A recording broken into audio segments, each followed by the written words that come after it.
नमस्कार, अपना हिमाचल देख रहे हैं आप। आपके साथ मैं हूं खुशबू पांडे। अपना हिमाचल में तमाम खबरों की बात करेंगे, लेकिन इससे पहले कि आपको एक बड़ी जानकारी दे दें, ये बड़ी जानकारी आ रही है। विधानसभा बजट सत्र का आज 5वां दिन है। प्रश्नकाल के साथ सदन की कार्यवाही शुरू हुई है। प्रश्नकाल में कुल 34 तारांकित प्रश्न यहां पर रखे गए हैं। बजट अनुमान पर सामान्य चर्चा भी शुरू की गई है। विपक्ष सरकार को यहां पर घेरने की कोशिश करेगा। विपक्ष ने बजट को निराशाजनक बताया है। ये बड़ी और अहम जानकारी से आपको रूबरू करा रहे हैं। विधानसभा बजट सत्र का आज 5वां दिन है और सत्र के 5वें दिन यहां पर सत्ता पक्ष और विपक्ष के सामने सवाल जवाब हो रहे हैं। विपक्ष सरकार को घेरने की भरपूर यहां पर कोशिश कर रहा है। विपक्ष ने बजट को निराशाजनक भी बताया है। तो आपको बता दें कि 4 दिनों तक ये चलेगी बजट अनुमान पर चर्चा होगी। तो विधानसभा बजट सत्र का आज 5वां दिन। विधानसभा बजट सत्र के 5वें दिन भी यहां पर लगातार सत्ता पक्ष और विपक्ष के बीच सवाल जवाब हो रहे हैं। प्रश्नकाल में कुल यहां पर तारांकित प्रश्न रखे गए हैं। विपक्ष सरकार को घेरने की यहां पर भरपूर कोशिश भी कर रहा है। विपक्ष की ओर से बताया गया है कि निराशाजनक यहां पर 4 दिन तक चलेगी बजट सत्र। आपको बता दें कि यहां पर विपक्ष लगातार बजट को निराशाजनक बताया है।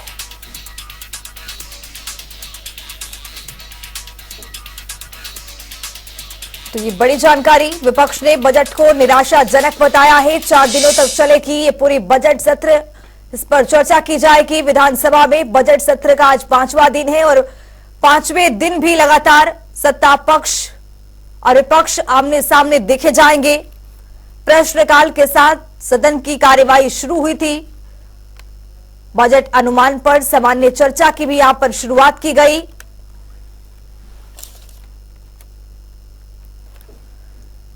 दोपहर 2 बजे से कार्यवाही फिर से शुरू होगी। आपको बता दें कि प्रश्नकाल के साथ सदन की शुरुआत की जाएगी।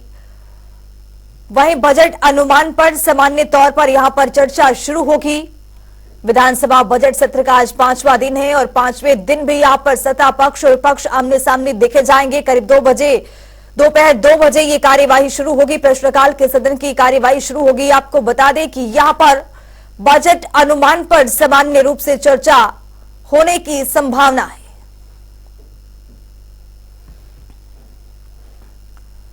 दोपहर 2 बजे से कार्यवाही शुरू होगी। तो वहीं आपको बता दें कि प्रश्नकाल के साथ सदन की शुरुआत होगी। विपक्ष के ओर से लगातार यहां पर आरोप लगाया जा रहा है, बजट को निराशाजनक बताया जा रहा है। तो वहीं आपको बता दें कि 4 दिन तक ये बजट अनुमान पर चर्चा भी होगी।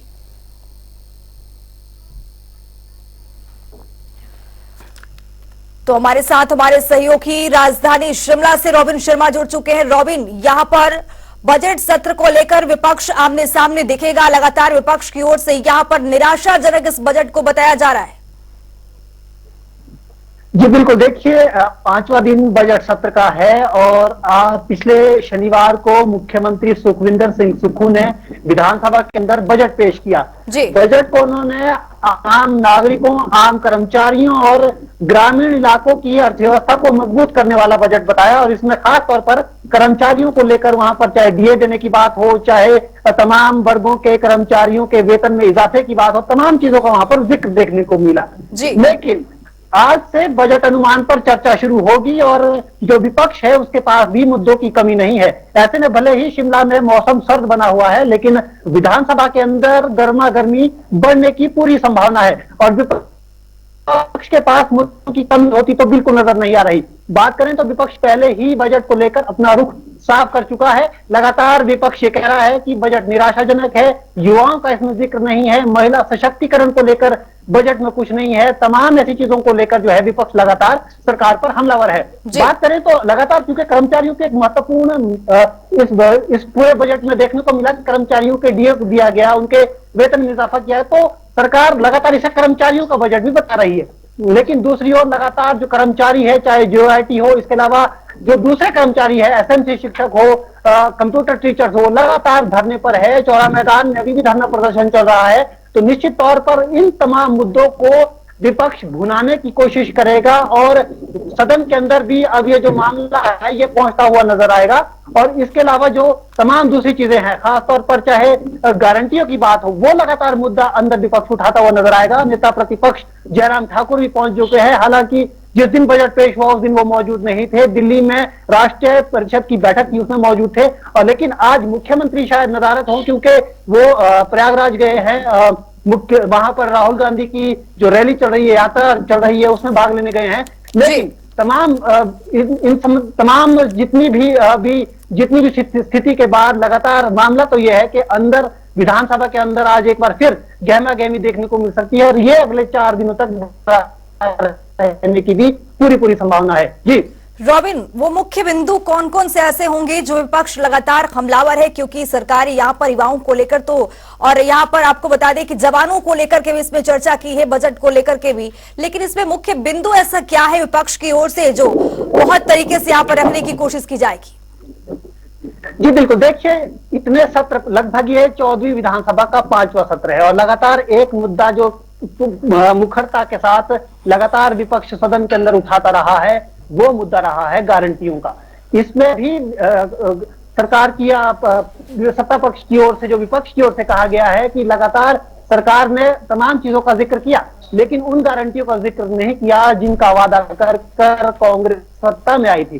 खासतौर पर बात, जैसे अगर दूध पर एमएसपी देने की बात की जाए तो जो बजट में प्रावधान किया गया है उसे 38 रुपए से बढ़ाकर 55 और 40 रुपए 45 रुपए किया गया। लेकिन इसको लेकर भी विपक्ष लगातार कह रहा है कि वादा 80 और 100 रुपए का था। तो लगातार ऐसे मुद्दे, खासतौर पर जेआईटी का मुद्दा, जेआईटी लगातार धरने पर है और बीते रोज नेता प्रतिपक्ष जयराम ठाकुर भी जेआईटी जो अभ्यर्थी हैं उनसे मिलने पहुंचे थे। तो तमाम ऐसे मुद्दे, युवाओं का मुद्दा हो, रोजगार का मुद्दा हो और इसके अलावा प्रदेश में तमाम डेवलपमेंट का मुद्दा हो, इसके अलावा संस्थान बंद करने का मुद्दा हो, गारंटियों का मुद्दा हो, तमाम इन चीजों को लेकर सत्ता पक्ष जो है उसको घेरता हुआ विपक्ष नजर आएगा सदन के अंदर। हालांकि जो सदन है, सदन के अंदर जो सत्ता पक्ष है वो भी निरंतर अपनी बातों को रखेगा और डिफेंसिव मूड में अपने जो बजट है उसका समर्थन करता हुआ नजर आएगा। लेकिन अब यह देखना होगा कि असल में पलड़ा किसके पक्ष में भारी होता है, क्योंकि लगातार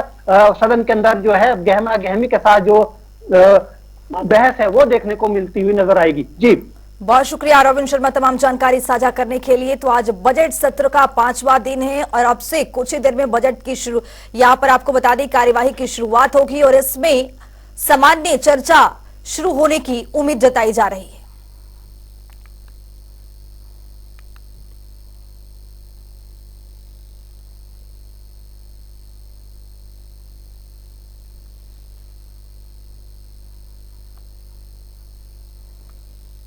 तो रिवालसर के 3 दिवसीय राज्य स्तरीय चेशु मेले का शुभारंभ किया गया है। इस मेले का शुभारंभ राजस्व मंत्री जगत सिंह नेगी ने किया है। उन्होंने कहा है कि रिवालसर को तीर्थ स्थल और पर्यटक स्थल के तौर पर विकसित करने के लिए मास्टर प्लान बनाया जाएगा। वहीं उन्होंने सांस्कृतिक गतिविधियों के आयोजन के लिए रिवालसर में मंच बनाने की भी घोषणा की है। उन्होंने कहा है कि प्रदेश सरकार हिमाचल को फल राज्य बनाने के लिए प्रदेश सरकार दृढ़ संकल्पित है।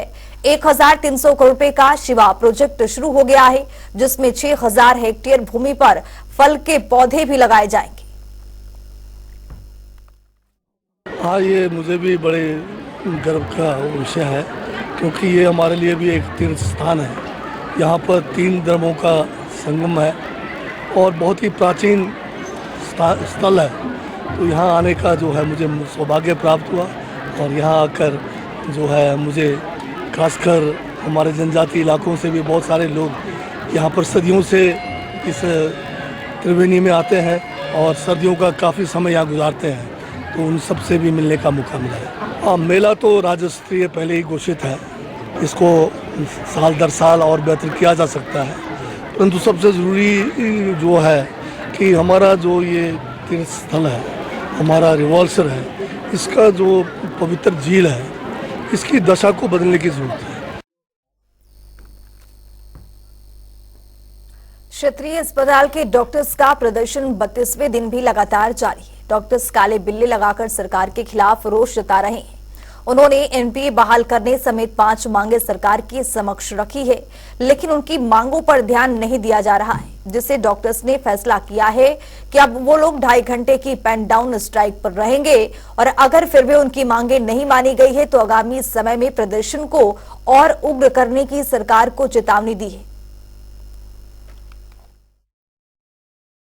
अभी तक जो हमारे 32 दिन का जो प्रोटेस्ट रहा उसमें हमें सरकार से काफ़ी उम्मीद थी कि सरकार हमारी बातों को सुनेगी और हमें पिछले साल की तरह इस बार भी लगा कि अब हमें सिर्फ लॉलीपॉप ही दिया गया सरकार के द्वारा। पिछली बार भी ऐसा ही हुआ था, जब 23 जून को हुआ था ये सारा, तब भी सरकार ने बोला था कि आपकी सारी डिमांड्स मांग लेते हैं, परंतु कोई भी धरातल पे कोई भी चेंजेस नहीं आई।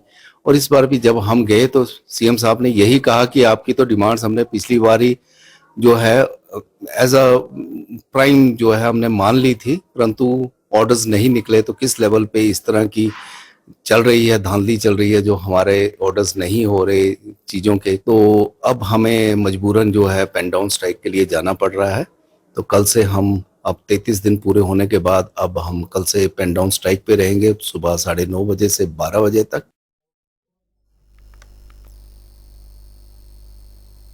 आईजीएमसी प्रशासन और कर्मचारियों के बीच संघर्ष लगातार जारी है। सीटू के बैनर तले आईजीएमसी के कर्मचारियों ने आईजीएमसी पहुंचकर धरना प्रदर्शन किया है। इस दौरान कर्मचारियों ने मेडिकल सुपरिटेंडेंट राहुल राव के दफ्तर पहुंचकर अपनी मांग को रखा है। एजेंसी कर्मचारियों और संगठनों का कहना है कि प्रशासन ने न तो अभी तक कोविड वॉरियर की नौकरियां बहाल की है, न ही सिक्योरिटी कर्मचारी को वापस नौकरी पर रखा गया है। जैसा आप सभी को विदित है कि कुछ लगभग 4-5 महीने 4-4.5 महीने पहले एक हमने सिक्योरिटी का टेंडर किया। उसमें हमने डिफरेंट निविदाएं वो मांगी, टेंडर डॉक्यूमेंट्स हैं, 4-5 कंपनीज में उसे अप्लाई किया था और जिसका गवर्नमेंट का प्रोसेस है, L1 जो कंपनी आई है उसको ये कार्य दिया गया है और उसी कंपनी ने अब जो रिक्रूटमेंट की है, क्योंकि ये सारा का सारा प्रोवेटिव जो है नई कंपनी का है। नई कंपनी ने हमें 180 लोग, जो हमारा टेंडर डॉक्यूमेंट में था 180 सिक्योरिटी गार्ड, कुछ सिक्योरिटी इंचार्जेस एंड CSOs, उन्होंने अपनी लिस्ट दी है। अब बाकी का कोई जो ऐसे इशू ये बता रहे हैं, हम कंपनी से जरूर बात करेंगे कि क्या इनका जो सिलेक्शन क्राइटेरिया था वो फुलफिल किया और किस माध्यम से इन्होंने रिक्रूटमेंट की। मैं मेंटल लीव के लीव पे घर पे थी सर 6 महीने से। अब मैं ज्वाइनिंग के लिए आई थी यहाँ पे, लेकिन मुझे ज्वाइनिंग नहीं दी है सर और रुकने के लिए कहा था। मैं 1 तारीख को आई थी, आज 19 तारीख हो गई है, अभी तक मुझे कोई वो नहीं मिला है कि भाई आप ज्वाइनिंग करो या ज्वाइनिंग पे आओ सर। नहीं सर, नहीं रखा है सर। मैं आई थी सर, मैंने इनसे बात भी करी थी सर पहले, नहीं रखा है अभी तक सर। क्या कहना है? इनका कहना है कि जो भी शर्तें रखी है सर इन्होंने ना, वो बोलते हैं कि आप रुको हम रख लेंगे, ये बोला। आपको मालूम है 5 महीने पहले आईजीएमसी के अंदर जिस तरीके से कोविड वॉरियर्स को और दूसरी तरफ जो कुछ लोग जिनसे जो आईजीएमसी का प्रशासन है उनकी एक खुंदक थी, उनके प्रति एक उनके दिमाग में एक विरोधाभास था। कुल मिलाकर दर्जनों लोग, जिसमें वार्ड अटेंडेंट्स भी थे, सिक्योरिटी के कर्मचारी थे, सफाई के थे, दूसरे कर्मचारी थे, इन सबको जिन्होंने कोविड के दौरान बेहतरीन सेवाएं दी, कोविड वॉरियर्स थे, इनको नौकरी से निकाल दिया गया और आज भी बहुत सारे कोविड वॉरियर नौकरी में वापस नहीं आ पाए हैं। एक तरफ मुद्दा वो है, दूसरी तरफ मुद्दा है जो सिक्योरिटी गार्ड्स का है, जिसमें जो यूनियन के 4 मुख्य नेता हैं उनको जो नौकरी से निकाल दिया गया, 6 अन्य जो कोविड वॉरियर्स हैं उनको नौकरी से निकाल दिया गया। हिमाचल प्रदेश में बारिश बर्फबारी का दौर शुरू हो गया है, जिसके कारण धुंधी क्षेत्र में सड़क पर लगभग 3 इंच बर्फ जमा हो गई है और सड़क की स्थिति किसी भी प्रकार के वाहनों के चलने के लिए उपयुक्त नहीं है। इसलिए पर्यटकों और स्थानीय लोगों की सुरक्षा को देखते हुए और सड़क की स्थिति उपयुक्त होने तक सोलंग बैरियर से ATR की ओर से सभी प्रकार के वाहनों की आवाजाही प्रतिबंधित कर दी गई है।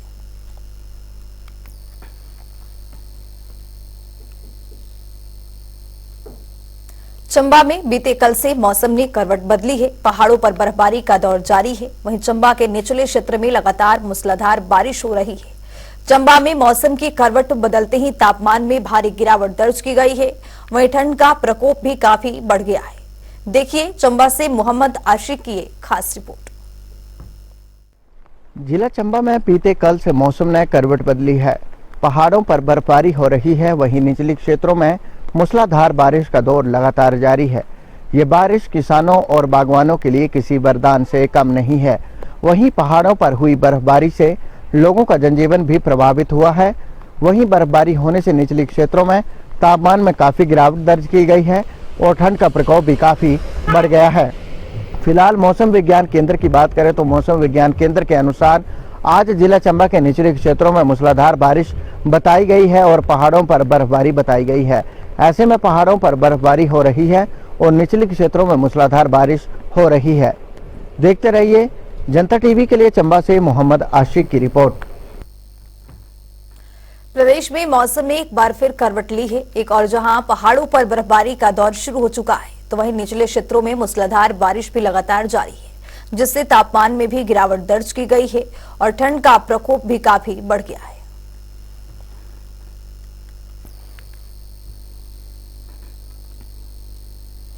पहाड़ों पर मौसम का मिजाज बदल गया है। कई जगहों पर बर्फ की सफेद चादर बिछ गई है। इसको लेकर मौसम विभाग ने भारी बारिश का भी रेड अलर्ट जारी किया है। ये अलर्ट प्रदेश के 7 जिलों के लिए है। वहीं पर्यटकों की सुरक्षा व्यवस्था को देखते हुए अटल टनल और जरौड़ी दर्रा के लिए वाहनों की आवाजाही भी यहां पर थम गई है।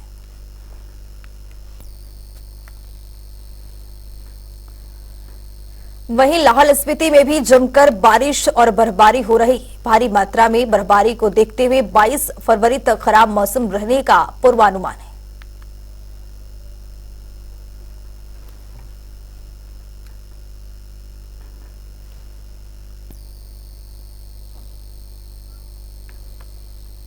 नाहन में स्वास्थ्य विभाग की विशेष बैठक का आयोजन किया गया। मुख्य चिकित्सा अधिकारी डॉक्टर अजय पाठक ने बैठक की अध्यक्षता की है।